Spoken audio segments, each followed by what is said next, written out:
Well, for those of you that don't know, and I think I know most of you out there, I'm Freeman. And today is Friday the 13th.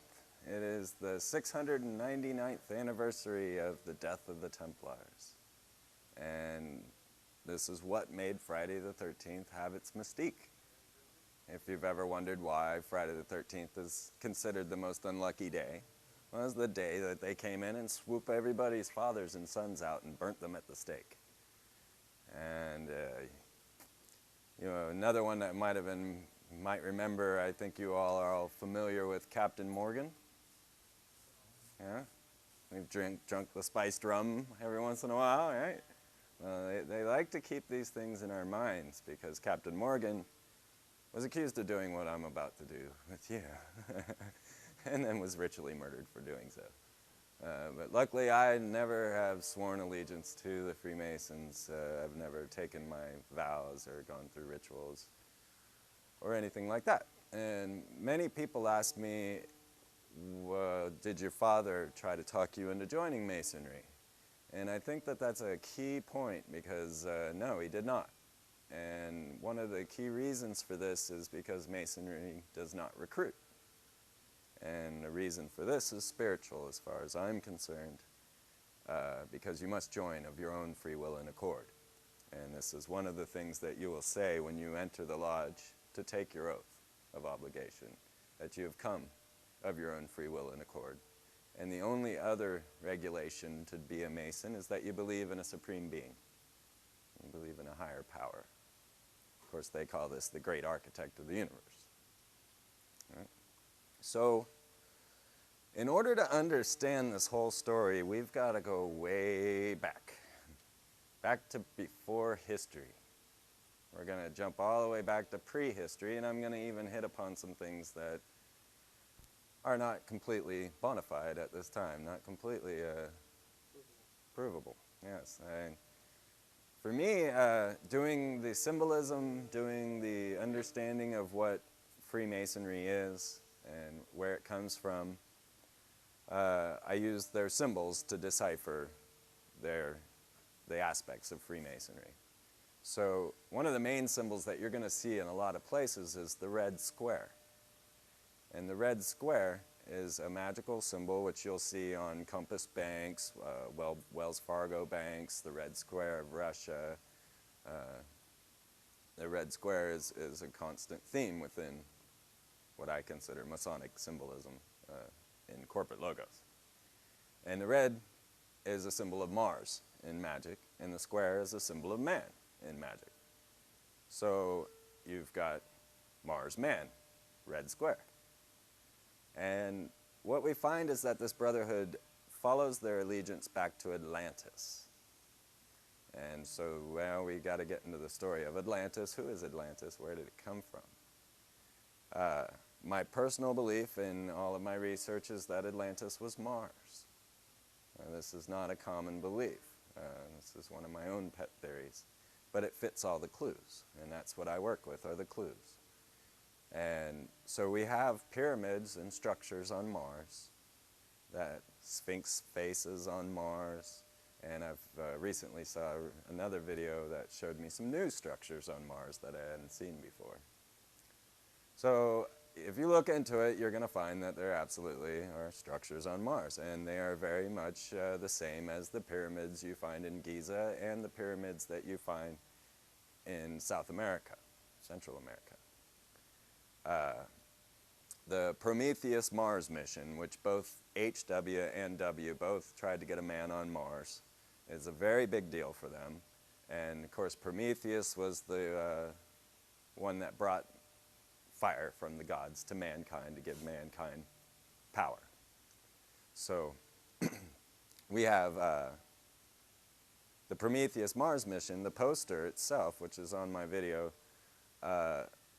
shows Sumerian architecture on Mars. This is the official Boeing poster. Two men walking up a hill, which the hill is a symbol within Masonry, and the sun low on the horizon, which is another symbol of Masonry. And of course the word horizon comes from Horus rising, and sunset is his eternal foe, Set. And that's where these terms come from. So much of Masonry is wrapped into your lives, you have no idea. No idea. So, we've got these Martians. And if you take the god Mars and you transliterate him into Greek, he becomes Aries, right? So Aryan means Martian. Means the same thing. Martian, Aryan, same words. So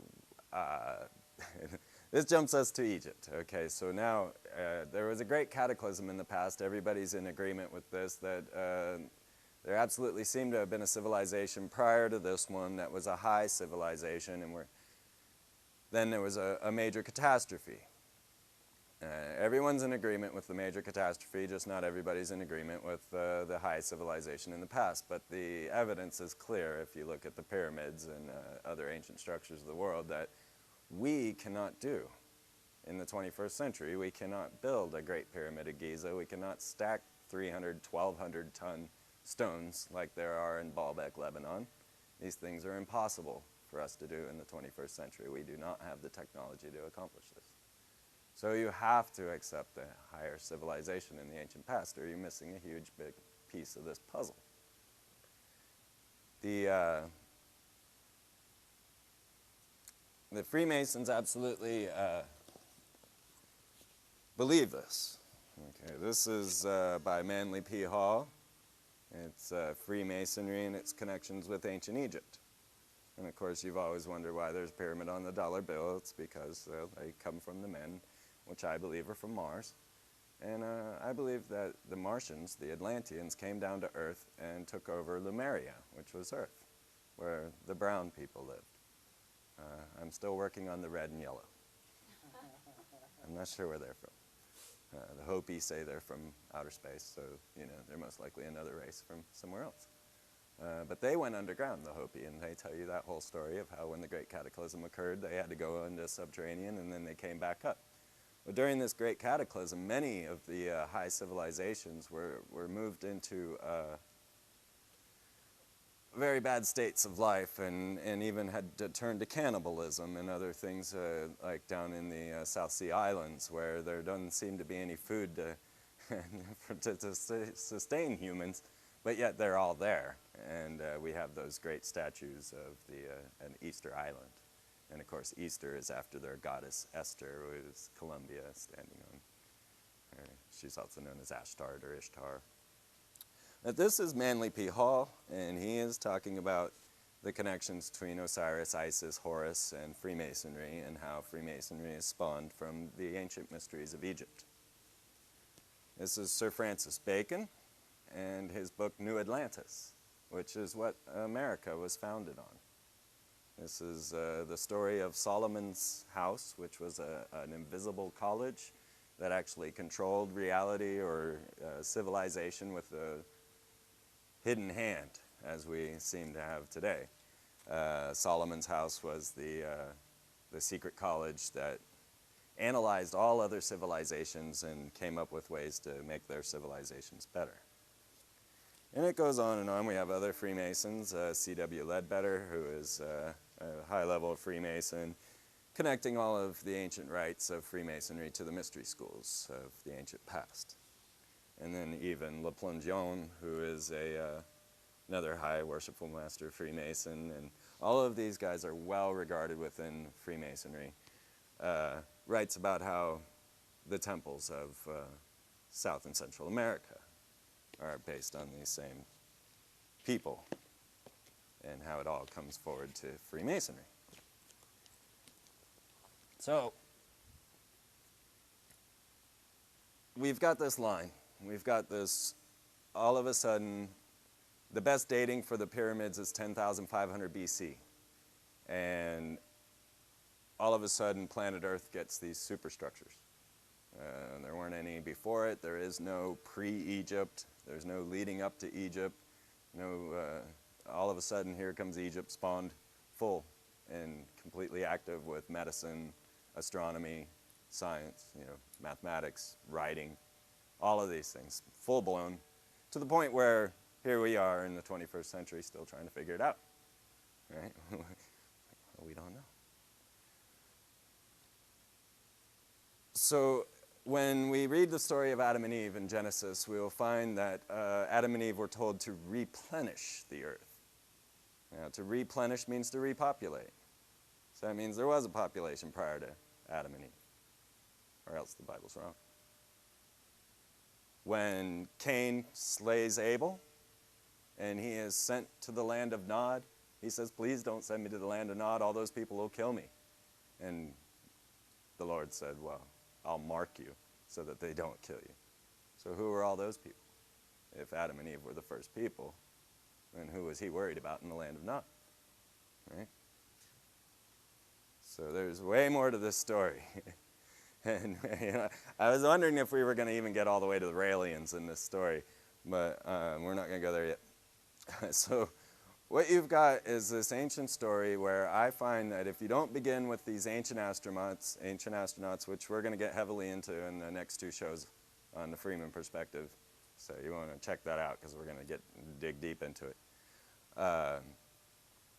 You're not going to get the whole picture if you don't accept the ancient astronaut story, because it all fits in. The next thing that you have is is Moses coming up and wanting to exodus from the Pharaoh. And now when Moses goes before the Lord, and the Lord says, well, go over to the Pharaoh and I'll give you this magic wand, this magic staff, and cast it down and it'll turn into a serpent and he'll have to let you go. Well, so Moses says, well, I'm not very good at speaking. Can I bring my brother Aaron and let him do the talking for me? And he's like, yeah, all right, let Aaron do it then. All right, so Moses and Aaron go before the Pharaoh and they say, hey, I've got my staff and I'm going to cast it and it's going to become a serpent. And the Pharaoh's magicians all stand up and so? And they all throw down their staffs and they all become serpents. But then the one given to Moses or Aaron actually eats all the other serpents, right? So then he's like, well, let's go back to Yahweh and see if we can figure this thing out. So they go back and they're like, this didn't quite work out for us. They just kind of cast all their wands and everybody had snakes. What should we do now? And so he says, that's a problem.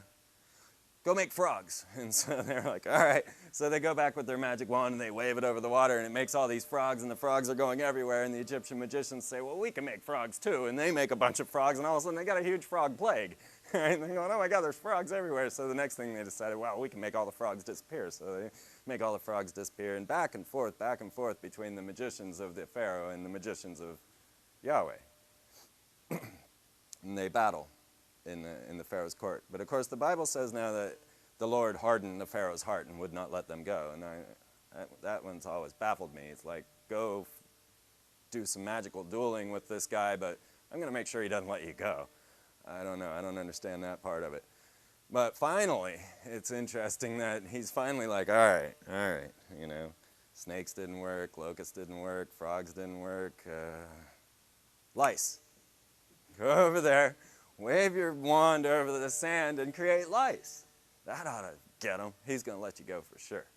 So Moses and Aaron stroll back to the Pharaoh and they're like, all right, take that. And they create lice. And the Egyptian magicians are like, oh, you know what, guy? We can't do lice. I think they got us beat. And then the Egyptian Pharaoh was still hardened by the Lord. And so I still can't let you go. Still can't let you go. So finally, the Lord has to step in and say, all right, I'm going to cast death and plague and everything onto you if you don't let these guys leave.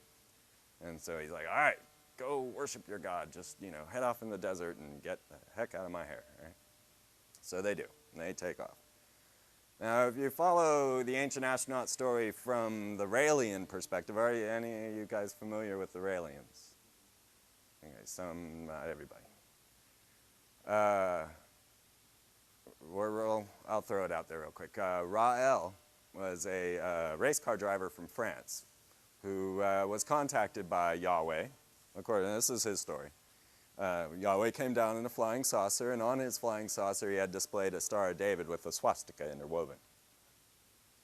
And he Claude Virillion aboard his craft and told him the whole story of the creation of mankind through genetic manipulation, and told him he's going to be their new ambassador. So he is now the ambassador of the Elohim and has been invited to speak before Congress as such. 90s. I don't remember the date. That was in all the newspapers, wasn't Yeah, oh yeah, it was big news. Yeah, it really was. It really was. He is the founder of Clonaid. And now personally, Rael's website and Clonaid's website are very hokey. And I personally think that this is kind of a disinformation campaign to make you not think about them and to make you not think that they're reputable. But yet then here he is invited before Congress to speak about genetic manipulation of humankind. So Ra-El, of course, Ra is Lord in Egypt, El is Lord in Hebrew.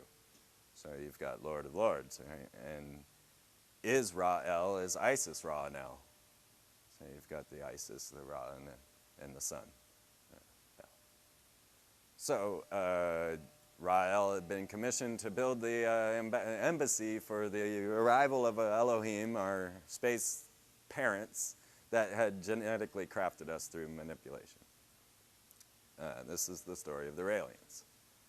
And I did do an interview with one of the Raelian spokespersons, and you can see that on Google Video if you're interested. And I've got all the news clips of Rael going before Congress. So what we've got now is we're back in the story with Moses. They're finally exiting from the Pharaoh, and they follow a column of fire by night and a column of smoke by day, and are led to the mountain. And then Moses is told to go up to the mountain and leave the rest of the down below. And he goes up there. Now Moses himself was raised as a pharaoh.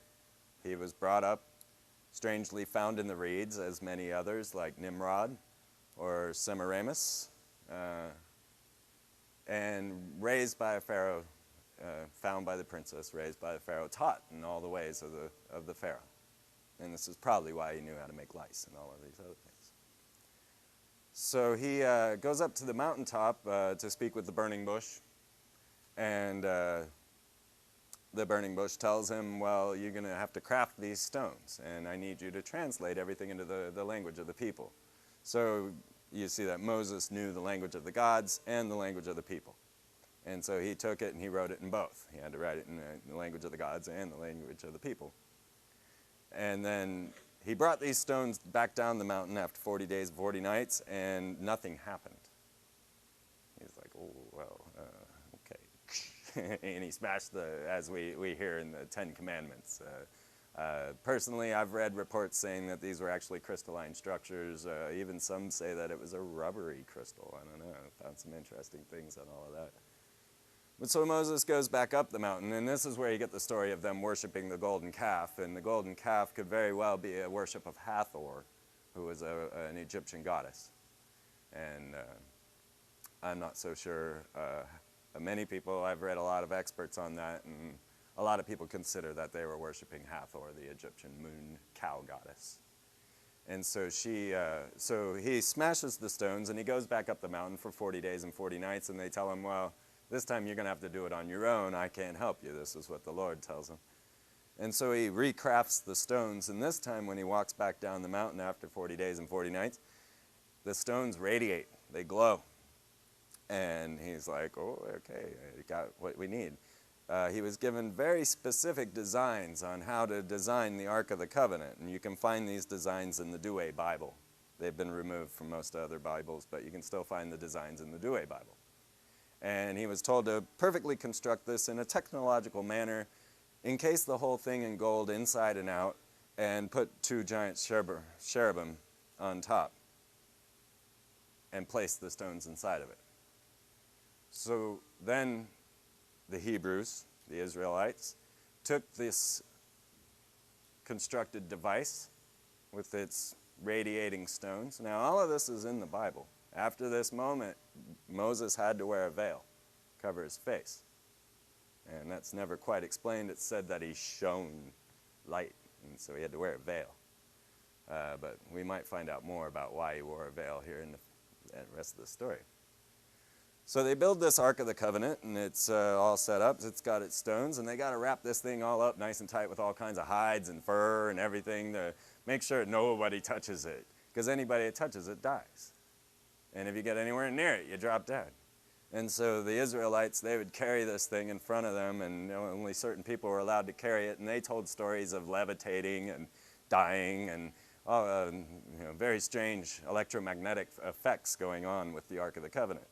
And they would take this Ark of the Covenant and drag it out in front of them when they were going to war with other tribes. Now, I find it very interesting. I got to throw this out there, that when they were given these 10 commandments, and it says, don't covet your neighbor's property, don't kill, and don't commit adultery, and then they're told to go into this town and kill and take everything. I don't know. So they used this to do that, and they brought this Ark of the Covenant, and they would place it out in front of them, and everyone in front of them would drop dead. And then they would cover it back all up, and they'd win the war, right? Win the battle. So eventually the Ark of the Covenant was stolen from them, and it was brought around from king to king in all these different kingdoms. And whenever the king would open up the Ark of the Covenant, I want to see the rod of Aaron and the staff and the tablets of God and the covenant, they would die. Every time they'd open this up, they would die. They would drop dead. And they died of a withering disease where their hair fell out and they got sores all over them. And this might explain Moses' veil, because he was carrying the stones, which seemed to be radioactive. So it gets passed around from king to king, and they keep dropping dead. And so finally they're like, give it back to the Israelis. We can't do anything with this. And so it was brought back, and this is where we get to the building of Solomon's temple. And this is critical to the story of Freemasonry. The whole ritual of Freemasonry is based on Solomon's temple. And as I mentioned with Sir Francis Bacon's New Atlantis, we have Solomon's house as the core feature in that story. Now, the interesting thing about New Atlantis is that the last chapter is left out. It was never perfected, is what it says. So we don't know the ending of the story. Right? But it's interesting because in New Atlantis, which was written back in the 1700s, it describes a box that they would place outside of their houses that generated and brought electricity into it, and it would actually generate all their walls and everything that they needed. They didn't have any building structures that they had to create. They had this little box, and you just set it out, and your house would be generated with a force field. All of that written in the 1700s by Sir Francis Bacon. I did get the last half of the book.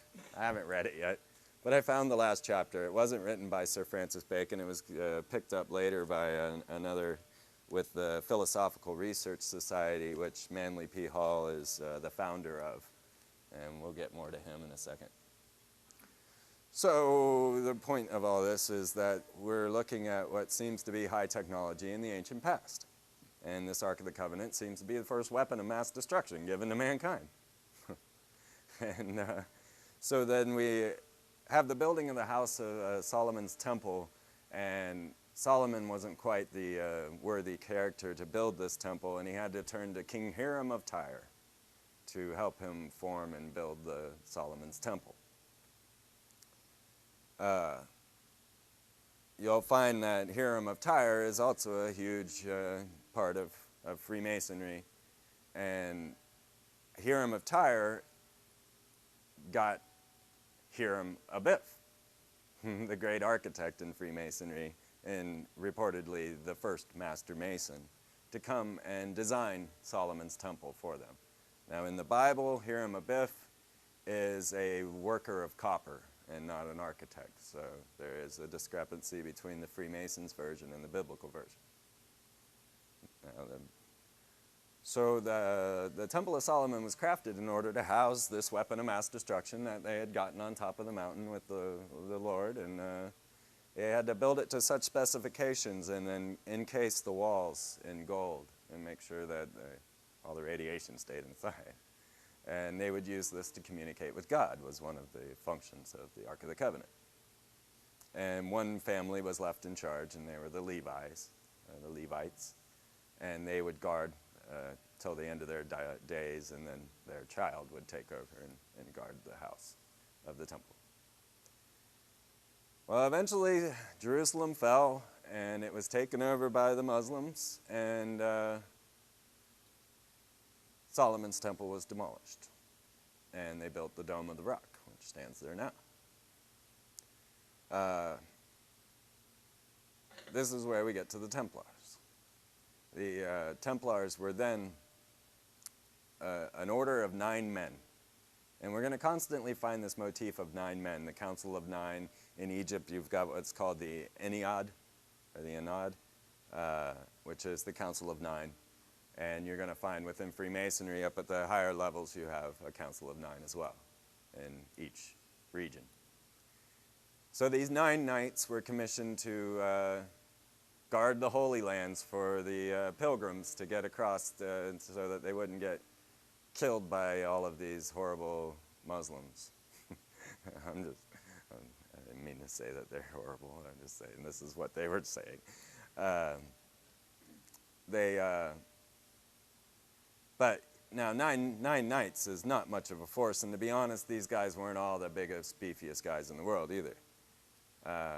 But what they did is they went and set up house at the Temple of the Rock, at the old placement of Solomon's temple, and they started digging. And this is the part where it's going to remain shrouded in mystery, because even though I have tons and tons and tons of data, nobody knows what the Templars found under Solomon's temple. But once they did, they vanished. They left the area, and they went and became the most powerful order to stand on the face of the earth, and even today. What happened is most reports are that they found the Ark of the Covenant and scurried it off to France to the Chateau Lorenz, which is where we get the whole story of the Da Vinci Code. But of course, in that story, it's the Holy Grail, and some say that it was the Holy Grail that they found, and perhaps it was documentation showing the true bloodline of Christ, and that was where they gained their power. It's hard to know. No one knows. Right? There is no answer to that question. What was it that the Templars found under Solomon's temple that made them the most powerful, richest order in the world? So much so that the king and the pope had to come together and kill them off. And even that in itself is an interesting question. So the Templars found what they found, and they went off and they started a mystery school of their own. And all the princes and kings and everybody wanted to be a Templar. Everybody wanted to be a Templar if you were rich. And the interesting thing is that if you do go join the Templar order, then you must give away all your wealth to the order. And so the Templars got richer and richer and richer. But they were called the Poor Knights of Christ. And their symbol, which we'll pass this around, is on the shaft here. And it's 2 knights riding on a single horse. And this was to show that they were poor. And they could only afford 1 horse between the 2 of them. But of course, this is the biggest lie ever. I mean, you know, these guys had more money than anyone. Actually, they created what we now know as the Federal Reserve Note. Because what they would do is they would say, well, you know, you could leave all your gold with us. We'll give you a note, and you can check it in at the next Templar bank down the way, so that when you're traveling, you don't have to carry all your gold with you, right? So that's how we came up with Templar notes, which we now call the dollar bill. And this is how they got super rich, one of the ways. There's certainly a bigger mystery there as to what they found under the temple and how that all worked out. And I can't wait till the day we know, if we ever know. But there are many, many, many researchers looking into that, and none have come up with an answer yet. And of course, we got the Da Vinci Code story. So the Poor Knights of Christ changed their names over to the Knights of Solomon's Temple, and that's where we get the name Templar. if you guys want to look at this, this is a Templar sword that I bought at a convenience store. I saw it sitting up, it was right by the register. And I was like, are you just asking somebody to rob you or something? You know, and there's a sword, you know. I'm like, oh, give me your money. And it was sitting there at a convenience store, and it was owned by a Pakistani, I believe he was. And I said, well, you know this is a Templar sword, right? And he's like, who? I'm like, you're from the Middle East, aren't you? And he's like, yes. You don't know about the Templars, okay. Here, if you want to pass it. I mean, come on. Now, what you'll find is that we're still living in the Templar assassin story. It's still going on. Al-Qaeda has set themselves up on what, well, Al-Qaeda means the base, and they've set themselves up on the base of the assassins, where the assassins ended up. In America, of course, is the resurrection of the Templars, or New Atlantis. Right? So now the Templars have become rich and powerful, and everybody's joined, and they've all given all of their wealth over to the Templars. And the King of France, King Philip, and Pope Clement V had enough. The Templars, now the Templars had always served the Pope. They were servants of the Vatican. And when the Pope turned against them, this seems to have really thrown them for a loop. They didn't know how to take that.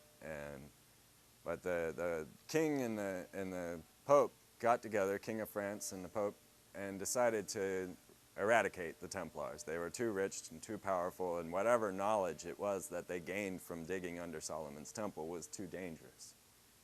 Now, nobody ever found this. They took off, they took to the seas, and they became what we know as pirates. And this is also part of the Masonic ritual, because you were told that you will now be joining the orders of pirates and corsairs. And many people have wondered why how did I become a pirate? But of course the Templar symbol was the skull and bones, so that should give you a clue. So the Pope and the King came together, and on Friday the 13th, 699 years ago today, they put out a papal bull to kill off all of the Knights Templar. And this made Friday the 13th the most unlucky day. This is why we live this day in infamy.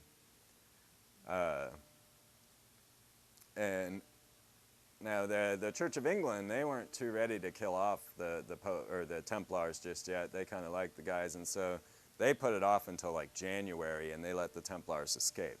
And the Templars went to England, and they went to Scotland. And lo and behold, next thing we know, we have a Freemason order, the York Rite and the Scottish Rite, which are the Freemason orders that rule today. A lot of that story is told in Braveheart. If you watch Braveheart, and actually there's a number of movies, if you're interested in Freemasonry, you can watch any movie Sean Connery has ever made. The Man Who Would Be King, I mean, that one's a classic. I highly recommend, if you want to get a little more into understanding about what Masonry is, check out The Man Who Would Be King with Sean Connery. And of course, he was rather disappointed when he didn't take up the role that they had offered him in The Matrix, because The Matrix is a very Masonic story, and he was going to get to play the great architect of the universe, but he said he didn't quite understand the story, and he now regrets not having taken the part. So in repercussion of that, he took a part in this new movie called The League of Extraordinary Gentlemen, which is all based on Freemasonry as well, which was written by the same guy who wrote From Hell, which is all about Jack the Ripper being a Freemason, and because he had on his Mason ring, they wouldn't prosecute him because Masons don't kill one another. The secret rites, rituals, handshakes, and everything else that are involved within Freemasonry seem to have one purpose, and that is to hide people, to allow them to trust one another and not have to fear being caught. And it's believed by many researchers, John Robertson, Born in Blood, and you'll see how the Masonic compass and square is very much like the Star of David missing two lines. because all of this goes back to Solomon's temple. So he says that that the reason that the Masons have all these secret codes, handshakes, and everything else is to hide, to be able to be sure that you're talking to someone that's not going to turn you into the Pope or the King. And so they go through these rites and rituals to do so. You guys interested in some of the things within the ritual? Oh, my page kind of folded. This book waited 11 years for me to pick it up. I saw it 11 years and I wanted it, but I could never afford it. And then one day I could afford it. I went in to buy it and he didn't charge me for it. Yeah. But this was written by a Freemason back in the 1800s, and he kind of freaked out. He was a worshipful master, and he actually wrote the handbook of Freemasonry to show how to do all the rituals and to give everybody the proper ways of doing things. And after a little time in the order, he's like, oh my God, you know what? We don't worship Jesus, we worship Lucifer. I think I'm going to panic and write a book about that. So he did, and we've had these, this is a story, this book is over 200 years old. I was reluctant to mention that, because the title of the book is what caught my eye in the first place. When I saw it sitting there, I was like, oh my God. Because what you see here is the most secret word of a Master Mason. This is the one word that's not spoken without being whispered into the ear, and only on the 5 points of fellowship, when you stand with 1 foot, 1 knee, 1 arm, and you get in this position, and you whisper this word, Mahabon, into the ear of the candidate. And that's the title of the book. And that's what really caught my attention. I was like, oh my God, what's this book? M-A-H-H-A-H, bone, B-O-N-E. And this is the brother that, I don't know. M-A-H-H-A-H? Yeah. B-O-N-E. No, it's 3 words.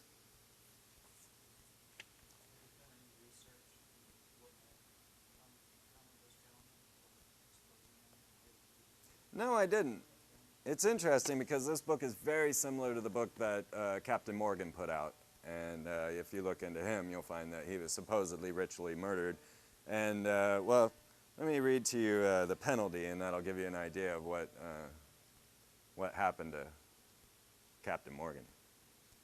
Because once you go before the lodge, you go into there and you're blindfolded. You've got a noose around your neck. You've got your left pant leg rolled up above your knee, and your left sleeve pulled down over there, and you walk into the door after giving your secret knock, and you're met on the point of a compass or a sword, and often it'll make you bleed. And you stand there with this pointing into your chest, and they ask you to where you come from. And you tell them you come from a lodge of St. John's in Jerusalem. And they'll ask you, well, what did you come here to do? And you say, to learn to subdue my passions and to improve myself in Masonry. Now, Masonry says it makes good men better. I still have a lot of questions about Masonry, and I'm not coming up here before you to tell you that Masonry is Satanism. I'm not sure what it is. These ancient mystery schools and all of the knowledge that has been put into all of this stuff is intriguing, to say the least. So they would say, well, how do you are a Mason, I presume? And he says, yes, I am, and I am so taken and accepted among brothers and fellows. Well, what makes you a Mason? My obligation. Where were you made a Mason? In a regularly constituted lodge of Masons. Well, how do you know yourself to be a Mason? Well, by being often tried, never denied, and ready and willing to be tried again. Well, how shall I know you to be a Mason? By certain signs, a token, a word, and the points of my entrance. So these are the signs, the words, and the things that you would say in order to get into a lodge or to introduce yourself to another Mason so that they would know that who you are. And he says, well, what are signs? And it says right angles, horizontals, and perpendiculars. Now that's very intriguing because when we're looking at the Templars were the ones who constructed cathedrals. Chartres and all of Roslin and many other cathedrals, and it's believed that one of the things they found under Solomon's temple were the ancient building instructions of how to build domes and arches, and that's why we've got the gold and arches. I didn't get to gold yet. Yes. Their other symbol was the double cross, and that one ought to be rather obvious, and that's the symbol for Exxon. So he says, give me a sign, and you would give the sign like this. It would be your first, well, drop your hand up.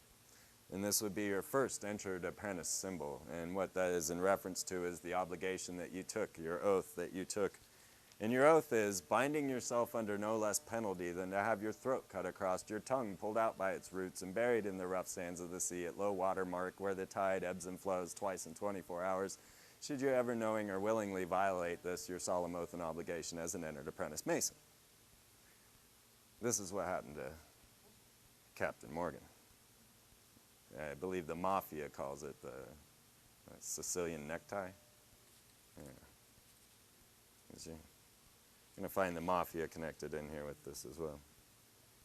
So what you seek when you go to Masonry is light, and what you want to do is get before the worshipful master and tell him that you seek light, that you have come as a brother in darkness and you need to be brought to light.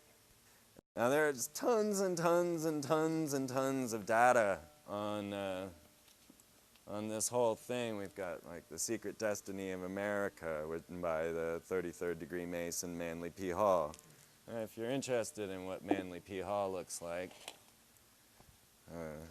he seems like a very interesting fellow. I would have liked to have talked with him. But that's Manly Palmer Hall, and he's the founder of the American Philosophical Society, a 33rd degree Mason, and known as the greatest philosopher in Masonry of his time. And he has many, many, many interesting books. I try to gather them all because I'm real interested in all that he has to say. But this one is The Secret Teachings of All Ages. And I actually haven't read enough of this to tell you, but I'll show you a little something. And you can order this down at Barnes & Noble down up the street there, and it's $110. I had to have it, though, okay? I went to the Temple of the 33rd, the Supreme Mother Council of the World, because I knew that it was the first American public library, and well, that's a really good way to control information. But I wanted to know more, and so I went down there, and when I got there, I started looking around, and I was all excited, and the lead librarian there was a nice lady who was also the lead historian at the time, and she says, well, what are you looking for? And I was like, well, the only two people I knew of were Manly P. Hall and Albert Pike. And so I was like, well, I'm really hoping to find some Manly P. Hall. And she says, oh, well, I think that's open on the table out there. I'll show you something interesting. Here we go, Dagon Owens, the fish people, which is, of course, heavy in my research. If you get my film, you know that I'm into the fish people. Because I mean, has anybody heard of the merfolk of Atlantis? Does anybody remember Patrick Duffy as the man from Atlantis, being the merfolk, being a superhero merman? I guess I was the only one who watched that. That was before he was on Dallas or whatever that. Aquaman? Yeah. Well, you'll find that all of our superheroes are incarnations of these mythological characters. Superman is a Nephilim, an Elohim, an alien that came from another planet that has super strength, superpowers. There were two things in this book I wanted to show you. Well, when I went over and she told me, yeah, you know, Manly's open there on the table, I thought, well, that's not a surprise now that I'm so used to synchronicities. I was hoping to find, of course, we got Pythagoras, and he's a big one within Masonry as well. Actually, I could have brought any book on my shelf to show you because all of them, Plato, Milton, Dante, Voltaire, all of it is all based off of these ancient mystery schools. even Wizard of Oz and Grimm's fairy tales. All of them come from these brotherhoods. I was hoping to find the picture of Atlantis to show you, because they absolutely do believe that they're from Atlantis. And when I take the names of the space shuttle and it's the Columbia Endeavor for the discovery of Atlantis, and I start to think maybe Atlantis is not on planet Earth. There probably is, and I'll just jump to the one that I was really going to show you. The Atlantean one we'll get to. I'll show it to you when we're done. But one of the lead authors reported to be for the King James Bible was Shakespeare, right? He has his name coded into the King James Version a number of times. And many people, I've got another book sitting over there that's 200 years old, telling how Sir Francis Bacon is Shakespeare. And of course, Sir Francis Bacon wrote the New Atlantis, which America was based on. So here what we have is a picture of Sir Francis Bacon, and he wrote New Atlantis, and that's, or I'm sorry, that was Shakespeare, and that's Sir Francis Bacon.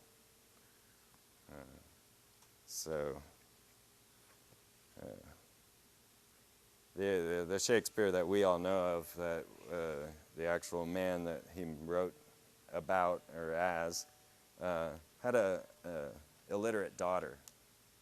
So, not Sir Francis Bacon, but the man that was known as Shakespeare. But of course, Sir Francis Bacon was known as Spear Shaker. So we've got these Templars, they come along and they got their secret power, and this secret power keeps getting passed and passed throughout time. And it got passed up to Hitler, and Hitler started making flying saucers, and it got passed over from Hitler into America, and now we're making flying saucers. There's more to this story than we're ready to accept, I think, but we're definitely going to dig deeper and deeper into this thing. Masonry itself is just self-described as the same as all the ancient mystery schools of Mithra and Tammuz and all the other dead and resurrected gods that were coming from the past. And they absolutely cast rituals within the temple. They use ritual items such as wine, corn, and oil in order to do their incantations, which these are the ritual. Got a little corn in there. And this man here, Ledbetter, one of the fine Freemasons in the story, was upset because the orders were using maize instead of corn, or they were using corn instead of wheat. And this was bringing about the wrong spirits to the temple, and they were spirits of chaos that were throwing everything into disarray. And so he would have to go and reconsecrate each of the lodges to try and get the right things back. And of course, you noticed my apron. This is one of the more flashy ones, but the standard Masonic apron would be of a lambskin. And some believe that this plain white skin, which they say is a badge, an emblem of purity, was taken because of the Templars had to wear lambskin underwear and weren't allowed to take it off either. They were some stinky guys, I'll tell you, big time. St. Bernard, when he took over, they wouldn't let them bathe. It was part of the whole thing. Now, you're the richest guys in the world, and they're not allowed to bathe or take off their lambskin underwear. I don't know. So that's where the apron seems to come from. Although if you go to the ancient Egyptian pictures, you will find that they are all also wearing aprons. And of course, in the founding of America, they were all wearing aprons as well. 33 of the 35 signers of the Declaration of Independence wore aprons and swore an oath to the great architect of the universe. 33 of the 35, yeah. Isn't that? Yeah, you got to wonder if they plan all this stuff out or if it's just the nature of the universe, because all those connections with 911 and everything else are amazing. So what we've got is ritual to bring about certain spiritual powers to inhabit the temple of the temple of the lodge. And when I went to the temple of the 33rd, they absolutely told me, well, you know, this place is haunted. And I'm like, yeah, I'm not surprised. This guy's ashes are in the building, and he's kept housed right there. I don't know if they have a picture of him in here, but it's in my video. If you're Albert Pike. They gave me these 2 books when I got there. They were like, they found out who my dad was. And they had told me, you know, you're not allowed to be in the temple alone at any point in time. But they brought us to the J. Edgar Hoover room, and I got to play with his gold-plated phone and check things out. And then eventually we went to the Burl Ives room, and they had all his albums on the wall, you know, the Rudolph guy, Rudolph the reindeer stories. And then they took me to the Albert Pike room, and there they left me alone with my friend, but they left us in there. And she went to go retrieve my grandfather's membership card, because I had actually given her my grandfather's name instead of my dad, because I didn't know what position my dad was in at this point, because one of the rules within the order is that you can't marry another worshipful master's wife, and well, my mom was married to another worshipful master before my dad. That's the temple there. That's me sitting on the Sphinx. It's kind of hard to see. That's in D.C., 13 blocks from the Capitol. Supreme Mother Council of the World. Yeah. And so she slipped me these 2 books, and she says, now these are $50 a piece. Now just put them under your coat and take them with you. And I was like, oh, okay. All right. And I'm ready to go. And she's like, you want to see the floor plans to the building? And I'm like, yeah, I do. I really do. But I can't. I got to get out of here. She saw my excitement. But so the Masons, they have all kinds of little catechism phrases and whatnot to let one another know each other in darkness as well in light. And little codes that you can give in a court of law to get you out of trouble, and all kinds of little things that if you learn, you can maybe get away with, and if you don't get away with it, they'll just cut your throat. But they say they don't do that anymore. So we'll find out. Luckily, I don't think I've given you guys enough of the ritual for them to want to kill me yet. Interesting questions. All of the questions are based on the ritual that they ask you, and they'll ask you something like, so, I see there's a spider on your shoulder. Where did you get it? And then you're supposed to know the reply, which is, oh, I got it in the rubbish pile with the ruffians. You know? And this is all part of the ritual, because as you're brought into the ritual and you got your blindfold on and you got your pants rolled up and you're being towed around by your cable tow, and each time you're living the King or Hiram Abiff's life, who he was killed because he wouldn't give up the secret word of a Master Mason. And he was the original Master Mason. And so you reenact Hiram Abiff, and they hit you on the head with a number of instruments like the gavel, and that'd be like the last one. They clock you on the head with that, and that's when you find your light. But so each of the questions that they would ask you pertain to either the history of Freemasonry or parts and aspects of the ritual. Any questions? What does the G stand for? Oh, the ultimate question. Nobody knows. The high priest of Wiccan Church, who was a Freemason, says it stands for goddess, and this one seems most correct to me because I see how much they worship the goddess. Others say that it stands for the generative act. That's what Tex Marsh said.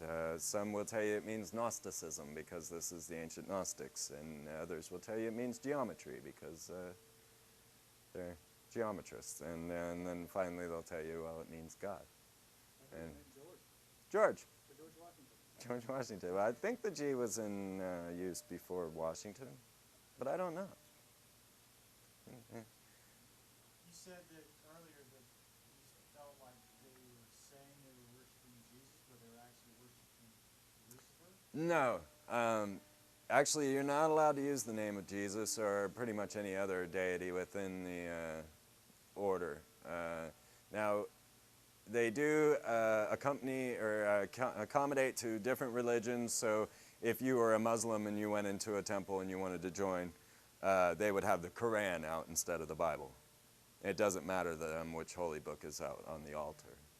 And so what happens is that they do profess faith in the powers of Lucifer, and that they can use these powers to control the world. The big question is, who's Lucifer and why? So, well, Lucifer is Venus. The original word in the Bible, Lucifer was not included in the Bible until the King James Version, and if you believe what all I've told you, then it was Sir Francis Bacon that put the word in there in the first place.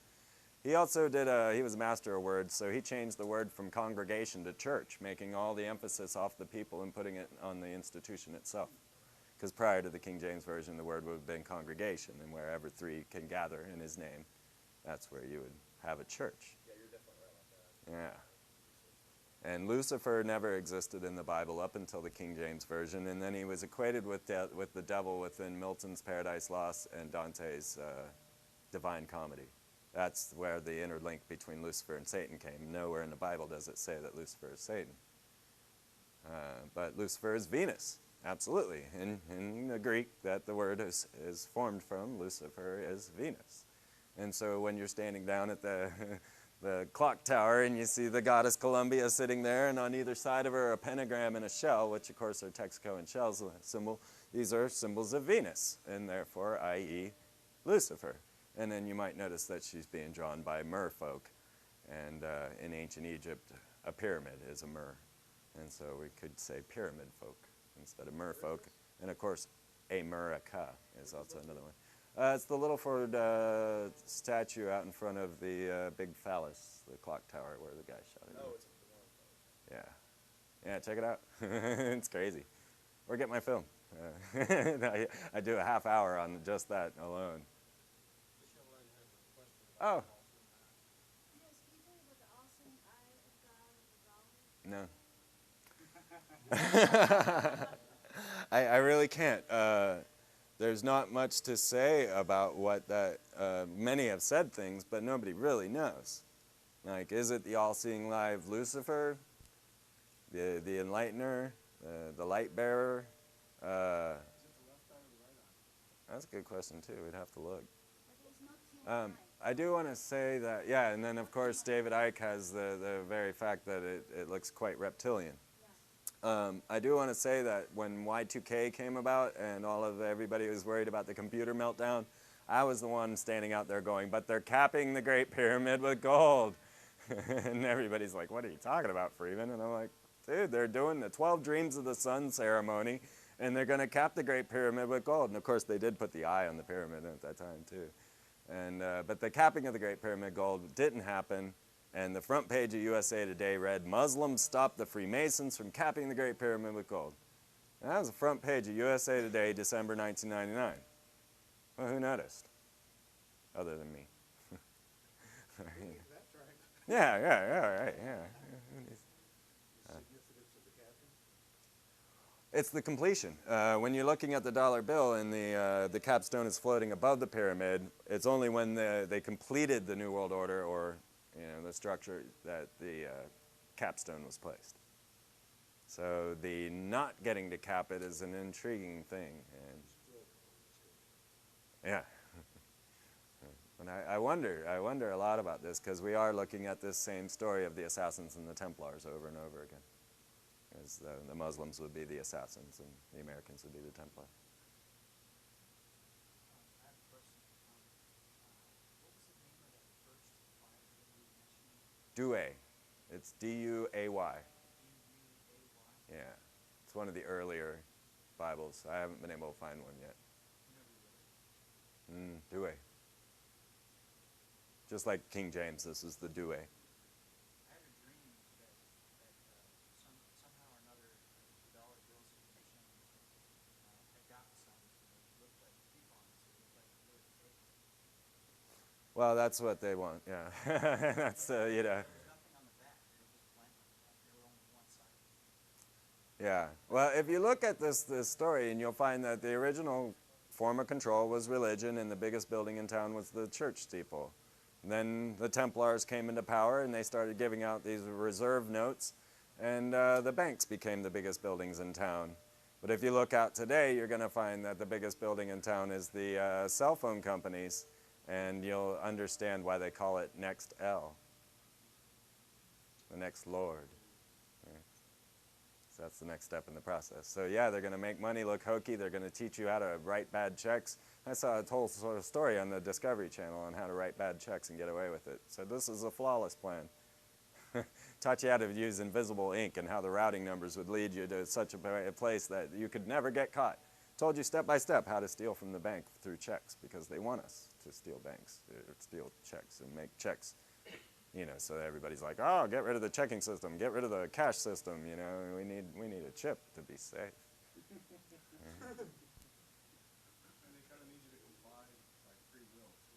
Yes, yes, that was right back to the beginning of the story. When you enter the thing, it must be of your own free will and accord in order to join any of these orders. And also, this is what I believe the spiritual aspect of this whole story is, that it must be of our free will and accord. And so then we're presented with all of the information that, you know, 911 was an inside job was given away on the pilot of the lone gunman, and prior to 911, right? And so they all knew about this. I knew about it. I predicted 911 to the day, and it was kind of a non-event for me. So it's fun to kind of watch how everybody else is dealing with it, because for me, I was like, well, yeah, you know, I told you.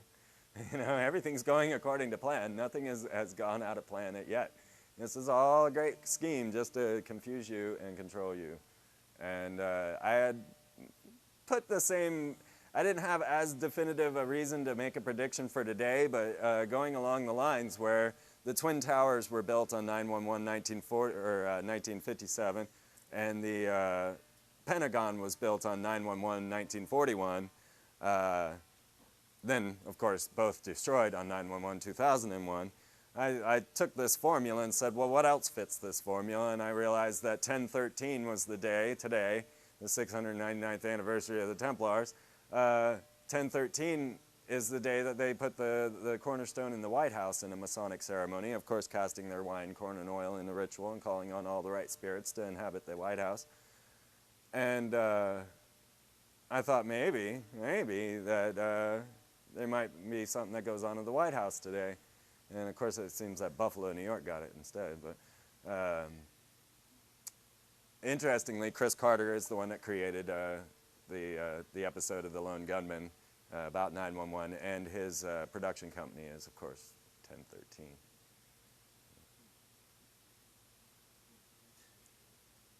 you say George Washington and all the other guys cast the corn in the wine in order to bring in the right spirits? I mean, what are the right spirits? What are they going to help them do? What's the end game here? What are they playing for? What's the point? I'd like to get that guy back there to answer that question. Yeah, I don't think he wants to go up here.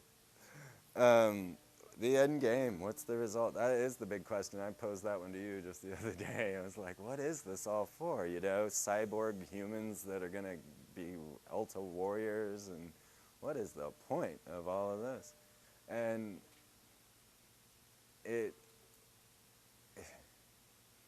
I don't know.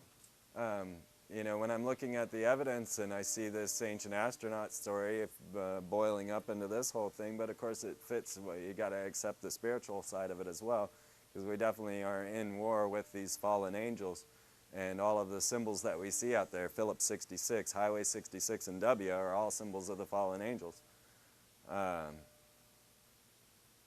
There's more to the story than simple takeover or conquest by an alien race. But I believe that we have seen the rise of Atlantis here in America, that this is New Atlantis, and that this conquest has a lot to do with our position in the universe and the timing.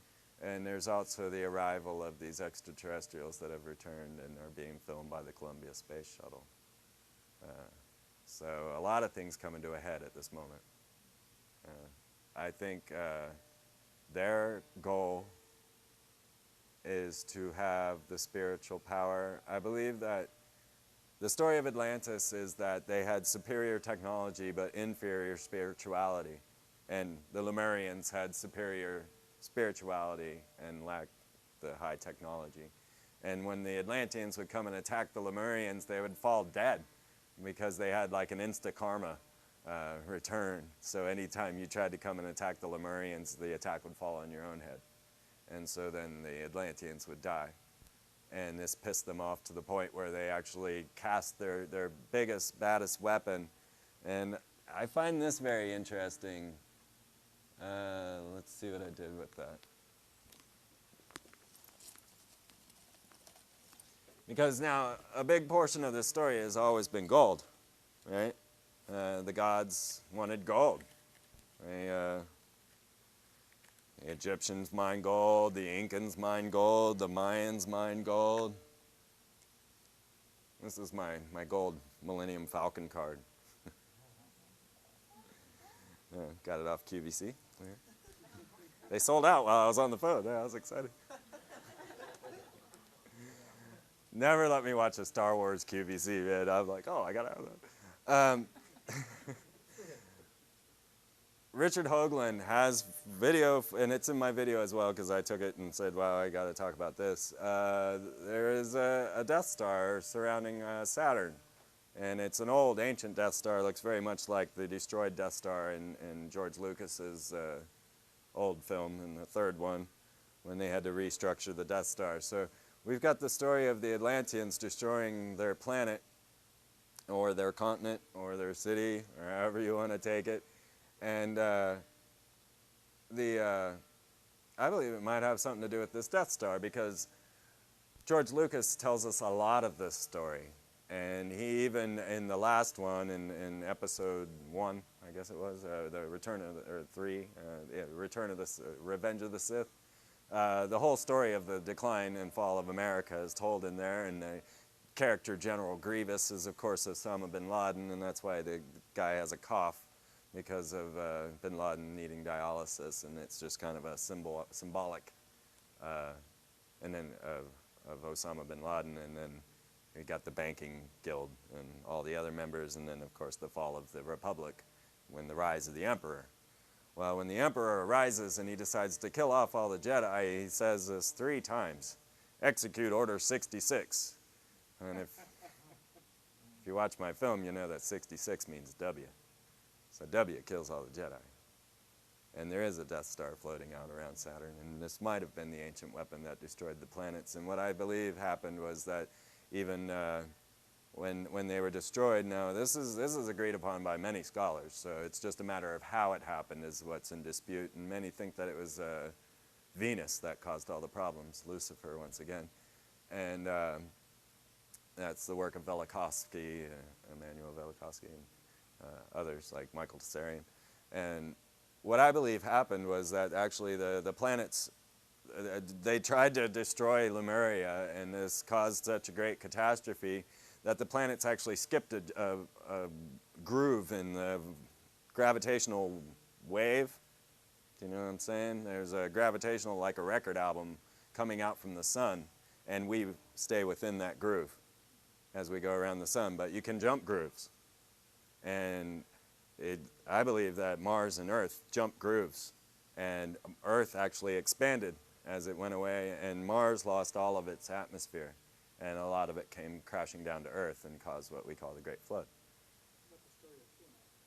Well, see, that's David or Zechariah Sitchin, and I don't feel he goes far enough, because in his story they came from somewhere, and you know, he's got planets cruising through the galaxy and needing gold for their atmosphere. I don't think that's the right story. I think it's misinformation. I think it has a lot of truth, but I think it just starts at this one point telling you, oh, well, the gods came down and built pyramids and started civilization, but that doesn't answer all the questions, because there is absolutely structures on Mars and the Death Star orbiting Saturn.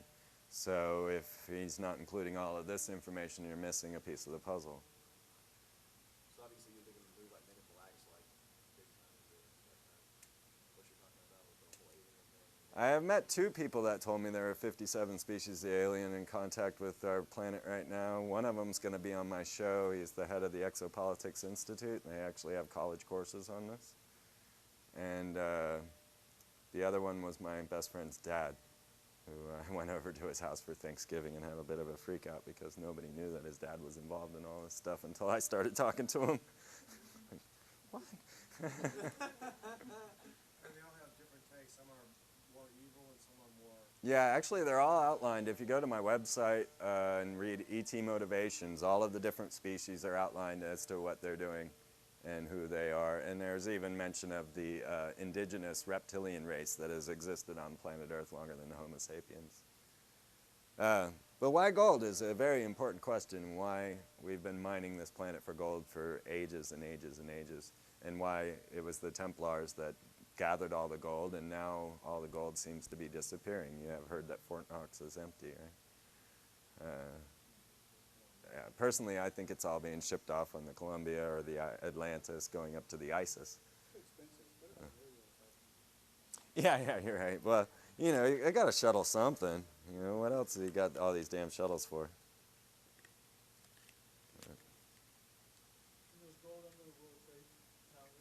Well, that story was told in Die Hard. Of course, because they got to tell us all the stories to begin with, and you'll find that Die Hard, they had a terrorist attack, and the men used that as a cover to go down and steal all the gold in the basement of the building, and then it was hauled out in the dump trucks that came to clean up the debris. Well, yeah, it was Halliburton that cleaned up all the debris before anybody could get a... That was all in Die Hard. I mean, they got to tell us, you see. They got to tell us beforehand. Because it must be of our own free will and accord. So you guys want to see some crazy madness? I mean, this is nothing. You want to see something that's really going to blow your minds?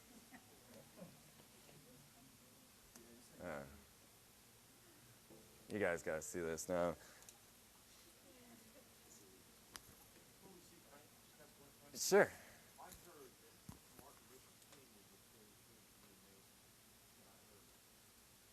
I've heard that.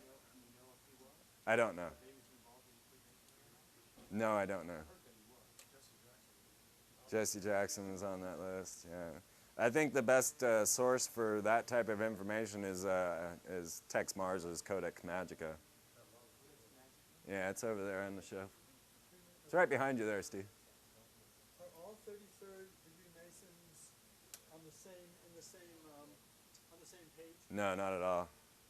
I've met 33rd degree Masons, and some of them are honorary, some of them are operative.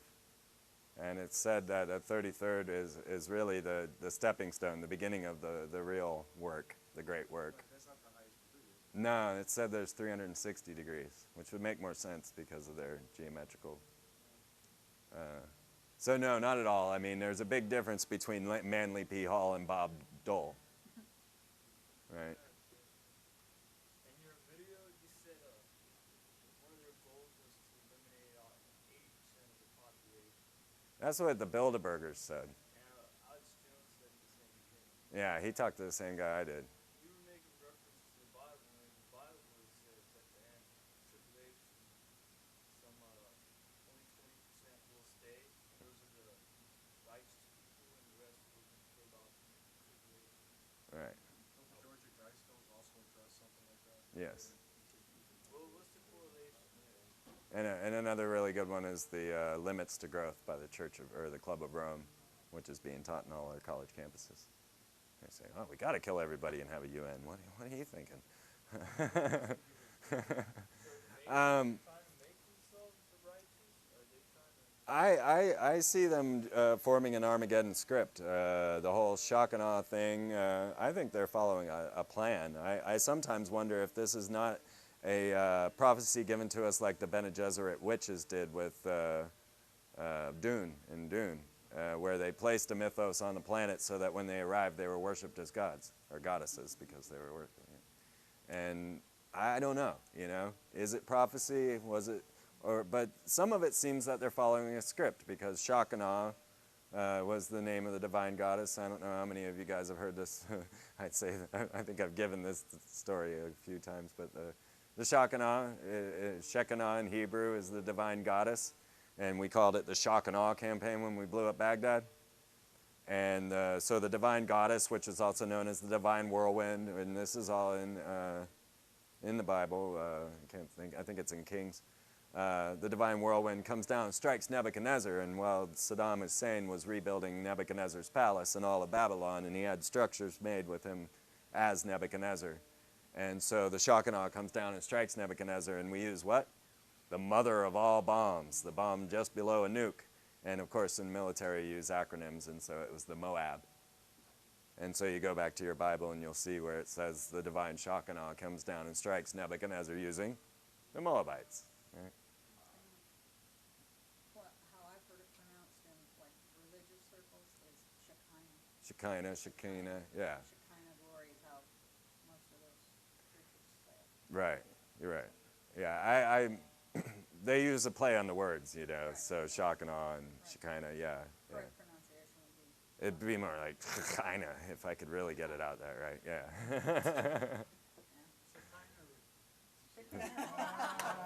Yes. Or Sean Connery, yeah, that's good. Yeah, you're going to find a lot of these guys are involved. I mean, the Grateful Dead, the P-Funk, the Paul McCartney, all of them are, huh? Boston. No, they hated each other. No, I don't know about Boston. I just met a few of them. And, definitely, I mean, this has encapsulated our worlds, and the only ones that don't seem to know about it is us. What about like Pink Floyd and Zeppelin? I mean, Led Zeppelin, absolutely, a huge OTO, along with Tool. They practice ritual magic within their music. Tool actually practices Enochian magic within their music. And, but Pink Floyd, I still haven't found any bad about Pink Floyd. I listen to it often. Yeah. No, I can't find anything coded in Pink Floyd. What's OTO? OTO, the Ordo Templi Orientis, the Order of the Eastern Knights Templar. It is Crowley's church, and it was Crowley's birthday yesterday. What does Templar mean? Order of the Knights of the Temple, Solomon's Temple, so the Templar. I was listening to somebody today say that it meant thief. Templar means thief. Well, it might have after they got Certainly done with means it. pirate, Yeah. no doubt about that. It doesn't mean pirate, but they were pirates. Nobody ever found the Templar fleet. You know, they took off. They had enough. They came here, actually. You know, there's a lot of evidence to show that they were here long before Columbus. And actually, Columbus isn't even Columbus, but you got to see my video to get all that. Because I'm tired, and I think we should watch this crazy madness. We can talk more. And of course, you know, every night, Thursday night, 8 p.m., check me out. I'm going to get heavy into ancient astronauts this week, and then I'm going to have the head of the Ancient Astronauts Institute on my show the next week. So we're going to start looking into these ancient structures and what that could all mean. And crazy madness of it all. Demons, the fallen angels. Did you ever study that one UFO that landed somewhere, I think it was in China, that had, looks like actually a lot of things that were actually buried on this one site? It has to do with ancient astronauts. Oh, that's the Dropa stone. Yeah, they were from Sirius. Now, interesting thing, Syrian symbol, the ancient symbol for Sirius, is an obelisk, a dome, and a pentagram. So you just go outside and look, and you'll see an ancient symbol of Sirius. There again, that's all outlined in my film as well, because, yeah, I do believe that our planet is ruled by beings from Sirius. At least that's what all the symbols say. So, I don't know how to even introduce this film, because this is some mind-blowing stuff. Have you guys heard of Fritz Springmeier? Yes. And of course, you can get his book out there too, Bloodlines of the Holy Grail, or the Illuminati. And then he wrote a whole book on how to make your own mind control slave, which I guess is a little more rare. It's like 800 pages. Yeah, I started reading it, and it's got me thinking. I need one of those. Yeah, I could never, what is wrong with these people? That's the big question, because, yeah. They're stupid. No, they're not stupid. They're not stupid. The long-term effects of what they're doing are negative. Every bit of it's negative. They're hurting themselves. Yeah, well, they're, They win. So long, they don't understand that well. The thing is, what they're doing is they're destroying their own hope of expansion. Well, that's why we've got to continue to present this information. And even though we've been talking about it for 600 some odd years, we got to continue to look at the picture until we get more and more answers. Because some things we didn't know until now. We didn't know there were structures on Mars. Didn't know there was a Death Star surrounding Saturn. There are other pieces of the puzzle that are only coming into focus now. And so we got to continue to keep asking this why? Why gold? Why? What made them so powerful? And so that's really what I want to present to you is the proper questions, what I feel are the proper questions, and I don't have the answers, you know, yet. We're going to keep digging, keep digging. So, yeah, if you ever wondered who was running your country, well, it's not the person standing at that podium saying he's the president, and this film's going to prove that to you. So let's get it.